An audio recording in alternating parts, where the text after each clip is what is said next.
Let's give the Lord a clap. Again, good afternoon everyone. Magbati mo yung katabi mo ngayon, bakit ka blooming? Jesus glow. Ito blooming talaga. Yan ang nagagawa pag pag nakaka-uwi. Yan ang nagagawa pag nakaka-uwi. So welcome to our series with all your strength, loving God with a healthy body. Tignan mo nga kung yung katabi mo, healthy ba siya? Healthy.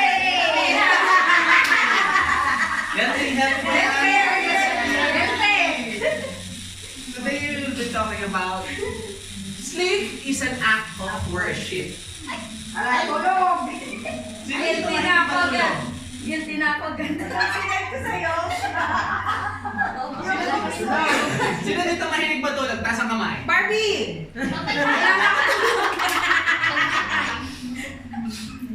Well, yeah, as we're going to tackle today, actually we're gonna have an LG activity after our word for today.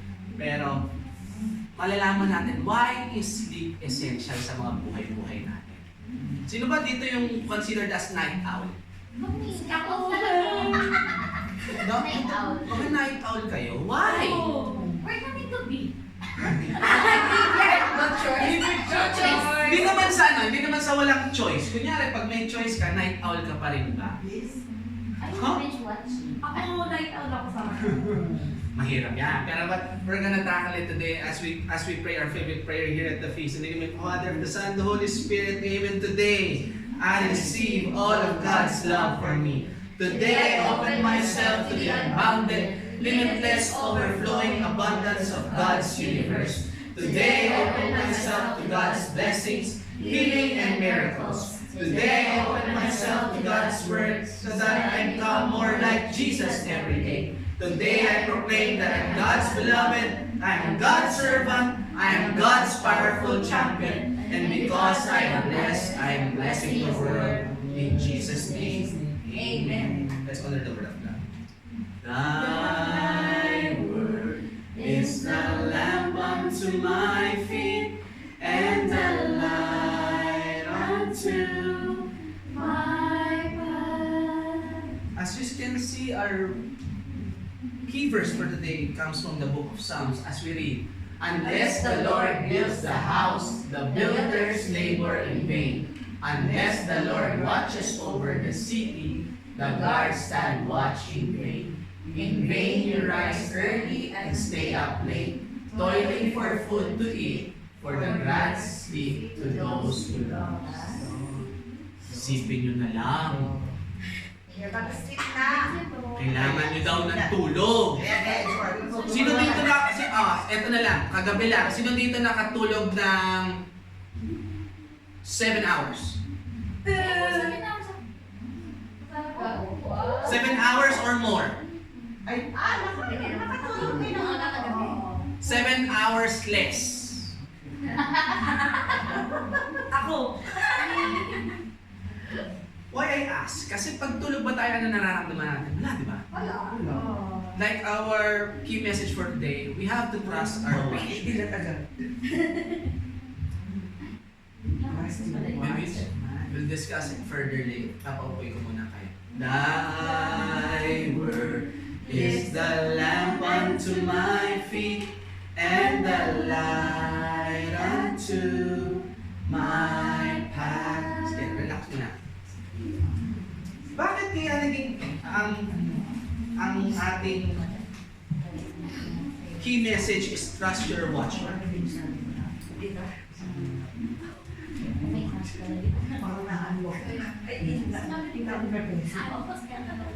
Everyone, pakibasa nga. From a Bible's perspective, Sleep is an act of worship. Sleep is a liturgy of surrender. tatanungin niyo ako siguro, bakit siya naging act of worship?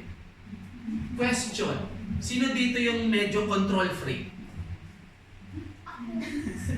Yung kailangan in control in every detail.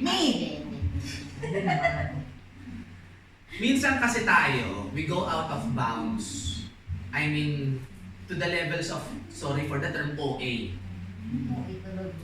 Kasi, minsan, alam niyo yung pakiramdam na parang meron pa, natapos mo na yung kailangan mong gawin, pero parang feeling mo kulang pa.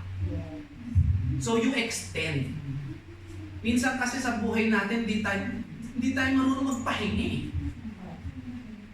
Kahit na sinabing magpahinga, trabaho. Laging nasa isip natin, alipin tayo ni ringgit. Yun ang alipin tayo ni ringgit, lalo na ngayon, nakita niyo ba exchange rate? Yeah. Diba? Ano ba?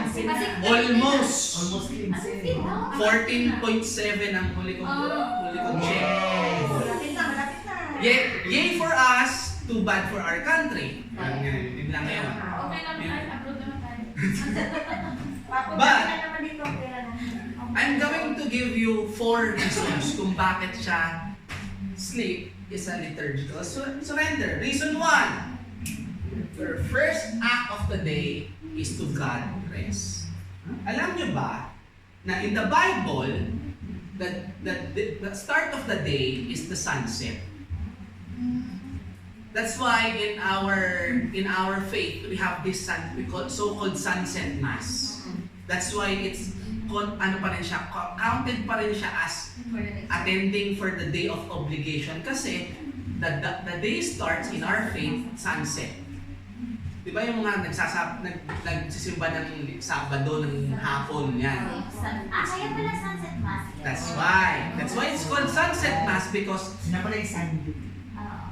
the Sabbath day starts at Saturday in the sunset. Ang intindi ko lang nun is, basta ang humili noon, yun ang humili sa Sunday. Yun lang ang ano ko.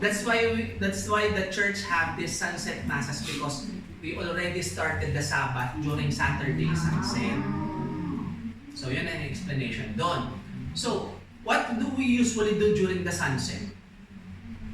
Nagtatrabaho ka pa rin ba? Huwag mo sasabihin na it's work-related ha. More on general speaking, what do we do in the sunset? Diba minsan, muni-muni, magluluto ng dinner.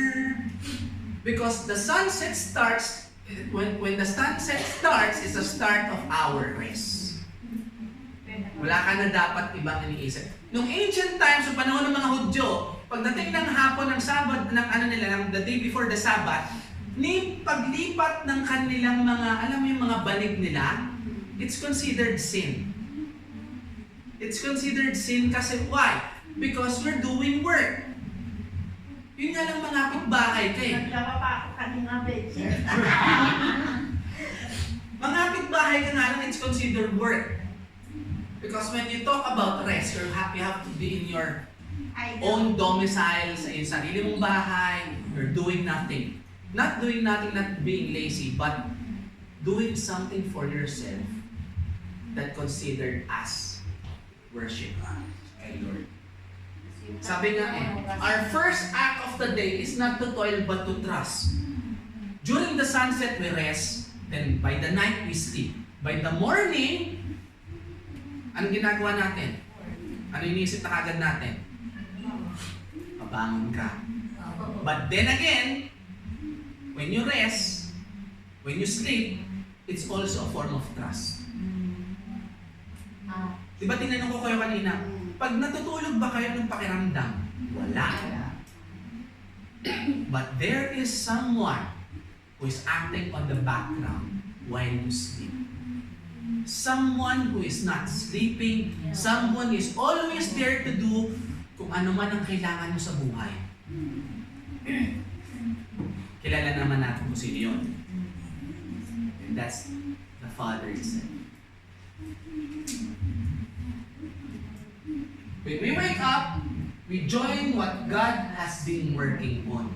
Isipin mo na lang, pag tulog mo si Lord, pinagawa kang healthy, nire-refresh ang mind mo, pagising mo, ipapamulat na sa'yo ni Lord ano nang kailangan mong gawin. Anong ginagawa niya, and you'll continue what you need to do. What you're supposed to do.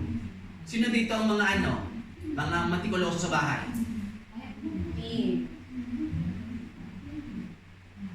Ang una niyong ginagawa pagigising sa bahay, what? Thank you, Lord. Pagdamit, salamat. But still, someone is working. Hindi niyo nararamdaman minsan pagising niyo parang may na-accomplish ka. Eh wala ka namang ginagawa. Hindi niyo na-feel yun minsan. You have sense of accomplishment or sense of fulfillment pagkagising mo. Oo, kasi nakapahinga ka. That's one thing. But you never know but you never feel na pagkagising mo, meron nang natapos na para sa'yo. May nakahanda na. Paglabas mo ng bahay, meron yung bus mo paparating na. Pagdating mo sa trabaho, ready na ang gagawin mo. Lahat na yan nakalatag sa'yo without knowing. Di ba? Oo nga. Di ba? Minsan magaan ang araw. Di ba? Magaan ang araw, di ba? Kasi nga, all of it is ready para sa'yo. Nagawa niya na. Lahat ng iniisip mo the day before, nagawa niya na for you. Para wala ka nang ibang iisipin. May sasakyan ba akong bus bukas? May gagawin ba ako? Baka tamarin lang ako. And yet, mayroong pagkagising mo kinabukasan. Pagdating mo sa pupuntahan mo, ando na. Second reason, sleep is a spiritual warfare against pride. Ask me why. Why? Di ba tinanong ko kayo kanina? Sino dito mga control freaks? When you sleep, you lose control. When you sleep, you feel nothing, you see nothing, you hear nothing. Except na lang siguro sa asawa mong malakas humili.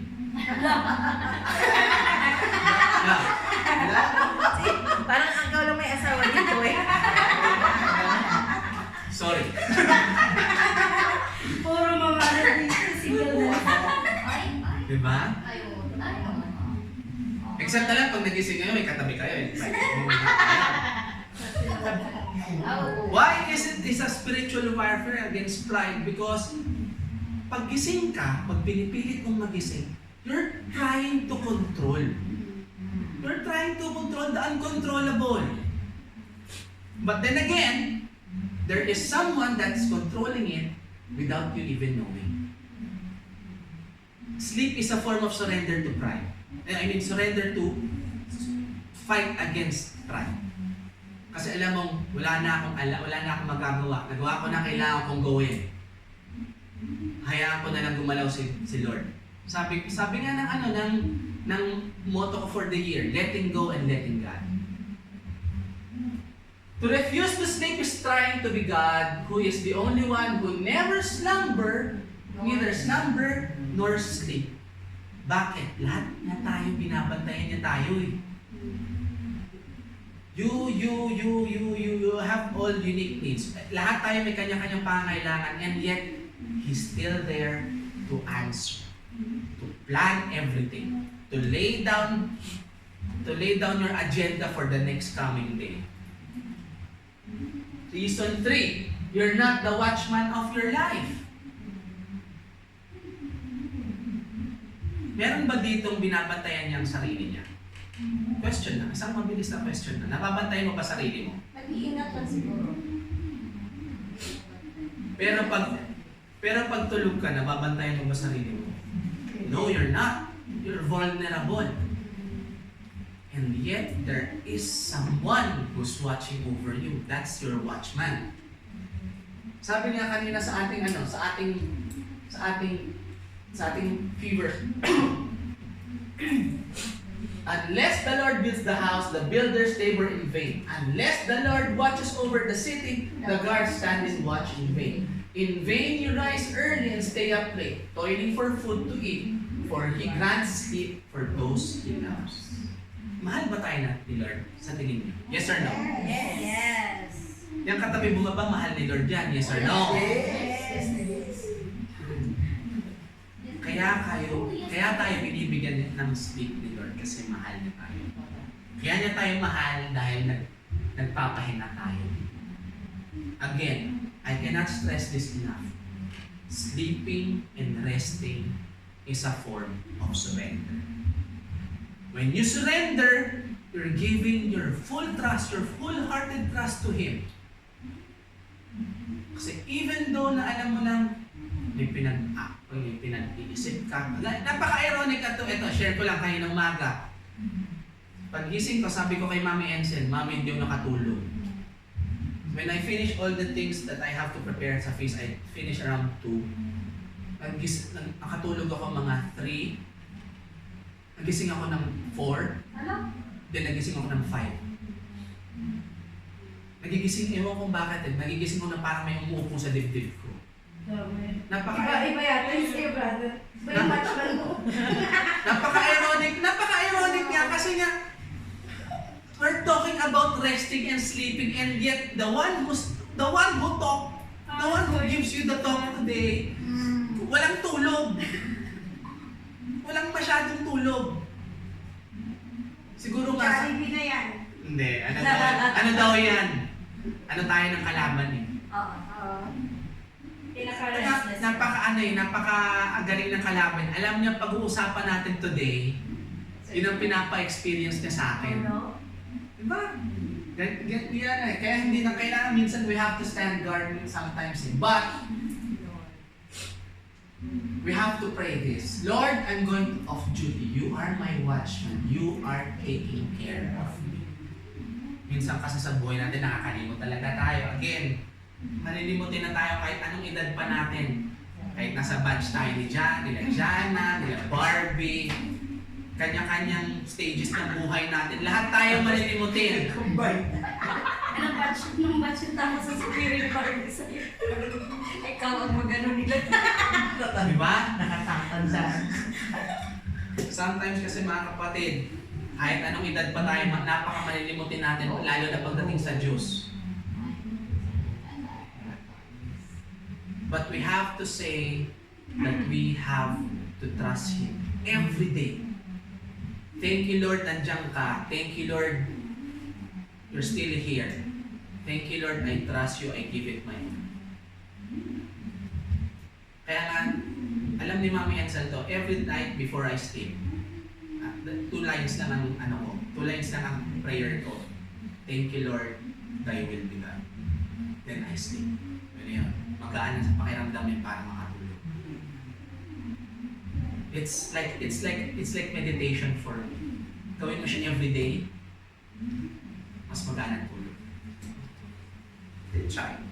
Reason 4. Follow Jesus who taught us to sleep amidst of chaos. Nagkakagulo na lahat. Patulog na lang ako. Alam kayo dyan. Yan. Nagkakagulo na lahat. Let's read. But soon as fierce storm came up, high waves were breaking to the boat, and it began to fill with water. Jesus was sleeping at the back of the boat with his head on a cushion. The disciples woke him up, shouting, "Teacher, don't you care that we're going to drown?" Perfect example of chaos. Yan na, kasama na nila ang Diyos doon. And yet, nagpapanik pa rin sila. Anong ginawa ni Lord? Natulog. Tayo ba sa buhay ba natin? Pag tayo ay nasa gulo tayo, ano usually ginagawa natin? Aligagang, nagpapanik. Very anxious. Minsan, ini-invoke pa natin si Batman. Bahala na si Batman. Kasalanan pa rin. Kasalanan pa. Kasi, Mali-mali pa ini-invoke natin. But why was Jesus sleeping in that dangerous situation? To teach us how to live in a dangerous world. So sa buhay naman natin, wala naman talagang perfect peace. We find peace in our own way, but generally, we are surrounded by chaos. Paglabas mo pa lang dito sa building na to, magulo na. Mainit, maraming tao, maraming sasalubong sa'yo. Pagpunta mo sa train station, marami na magdidistract sa'yo. Lalayo pa ba ako sa mga phone na hawak natin? It may give you peace on one time, pero it's chaos in the palm of your hands. Kasi iba-iba yan. Ito, mga messages ng ex mo, mga makikita mo na lang screenshot ng pinag-usapan ng ex mo tsaka ng ex niya. Diba? Ganon. In the palm of our hands, it's already chaos. Nakakala natin nakaka-calm ng nerves natin, but still, ang gulo. False information. Scamming, marites, ano pa ba? Ano pa ba mga laman ng phone natin? Games, TikTok, Shopee. Sabi natin, shopping is my therapy. Eh? Talaga ba? Kota na. May pang-shopping. Talaga ba? Shopping is your therapy? And yet, for me, it's still considered chaos. Because Jesus was sleeping, He knew who was in charge of the storm. Sa buhay mo ba, sa bagyo ng buhay mo, alam mo ba kung sino pa rin ang in control? Yes. Sa buhay mo na pagkagulo-gulo, niwang ka ng jowa mo, pinagpalit ka sa iba, nagkagulo-gulo ka sa trabaho, binibigyan ka sakit ng ulo ng mga ka-office mate mo, ng mga katrabaho mo, ng amo mo. Sino bang in control? Ikaw? No. Our Father is in control. That's what Jesus wants to tell us. Why is He sleeping amidst that chaos? Na kahit ano pang gulo sa buhay natin, we were never in control. But He gave us those chaos for us to learn, for us to grow, for us to trust in Him. Amen? Amen. Kaya pag kayo, nakakaramdam kayo ng gulo sa buhay, huwag nyo lang tatawagin si Batman. Nanahimik, di ba tunan? Lagi na lang bahala na si Batman. Hindi. Mali yun. Ang tama is bahala na si Lord. Yes. Sabi mo, kung pumunta ka man sa iba, bahala na si Lord. Tapos sa Diyos ko na lang. Kung mainit man ang ulo sa akin ng amo ko, bahala na si Lord sa'yo. Basta tama ang ginagawa ko. Amen? Amen. Ngayon, alam niyo yung Liturgy of the Hours, Vespers. This prayer here is one part. One sentence lang yun. Lord, give me a restful night and a peaceful day. It will invoke something more of a relaxation sa buhay natin. That we never need to worry even when we sleep. Kung kunin man tayo ni Lord kinabukasan, it will be peaceful. We will share later yung Vespers na yun. The one that we prayed the other night naman. We will share it naman sa kanila na lang.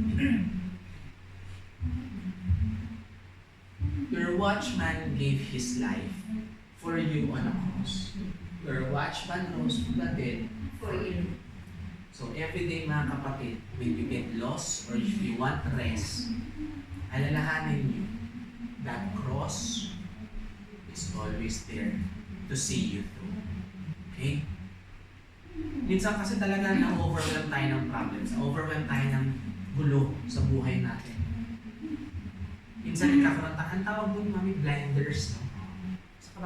Sa kabayo. We are having these blinders na kung ano lang nakikita natin yung problema natin. But if we open our eyes wider, mailaman natin, siya ang sentro eh. Nasa gitna lang siya. He's there, He's watching over us. He's waiting for us na to call upon Him, to give our heart to Him. Kaya minsan, it's better to cry in front of a cross than to sulk in your own bed. Mas mabuti pang umiyak ka sa harapan ng krus bago ka magmukmuk sa sarili mong kwarto. Because those tears, those cries, sasaluhin niya. Di ba sabi niya, cast your burdens upon me. Sabi nung kanta, di ba? Cast your burdens upon me, those who are heavily laden. Then sabi niya, come to me all of you who are tired and carrying heavy loads. For my yoke is easy and my burden is light. Bubuhatin niya kung ano man ang meron ka. Kung ano man ang niraramdam ng puso mo, kahit ano pa yung kabigat, tutulungan ka niya. Ibsan ng bigat niya. Trust your watchman, he is watching over you. Amen?